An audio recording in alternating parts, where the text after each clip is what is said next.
বন্ধুগণ, বায়েজিদ বুস্তামি রাহমাতুল্লাহি আলাইহি উনার উস্তাদ রাত্রে ঘুমের ঘরে ঘুমাইতে গেলেন, স্বপ্নে দেখে নবী আয়েশা হাজির হয়ে গেছে। জোরে বলেন সুবহানাল্লাহ, নারে তাকবীর।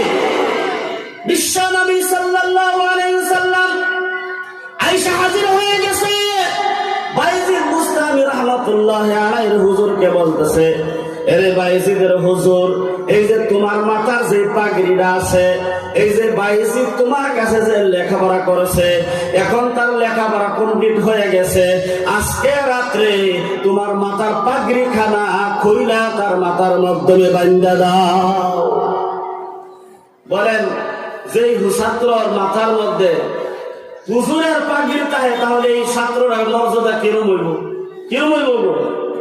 মহব্বতের ছাত্র হইতো না গো। আল্লাহর নবী সাল্লাল্লাহু আলাইহি ওয়াসাল্লামের কথা মোতাবেক বায়েজিদের হুজুর মাথার পাগড়িটা খুইলা হাতের মাধ্যমে নিয়ে মসজিদের মাধ্যমে গেলেন। যাইয়া দেখে রাত্রে 12টা পার হয়ে গেছে। বায়েজিদের বয়স এখন 16 বছর বয়স। মাত্র 16 বছর বয়সের সময় হযরত বায়েজিদ বুস্তামি রাহমাতুল্লাহি আলাইহি তাহাজ্জুদের নামাজ পড়ে দুই হাত আল্লাহর দরবারে উঠায়া ডাকতেছে, আল্লাহ আল্লাহ, আমি কি কোনো গুনাহ করেছি কি আল্লাহ? আল্লাহ, আমার মার চেহারাটা 16 বছর হয়ে গেছে, আল্লাহ 16 বছর 500 পার হয়ে গেছে, আমার মার চেহারাটা আমি এখন পর্যন্ত দেখতে পারি নাই, আল্লাহ আমার কি এখনো লেখাপড়া কমপ্লিট হয় নাই। এই দোয়াটা হুজুর পিছনে দিয়া যাইয়া শুনতেছে যে বায়েজিদ 16 বছরের বাচ্চা আল্লাহর কাছে লৌ লাগায় কাঁদতেছে।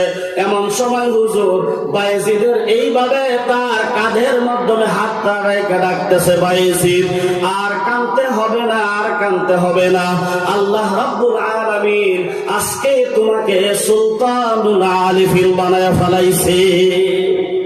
বায়েজিদ, আর তোমার কাঁদতে হবে না, এই যে আমার মাথার পাগড়ি নবী বলেছে তোমার মাথার মাধ্যমে দেব, তার মানে হলো হুজুরের মাথার পাগড়ি নবীর হুকুমে, এটা হুজুরের পাগড়ি না, ওইটা সরাসরি নবীজির পাগড়ি বায়েজিদের মাথার মধ্যে উঠে গেল।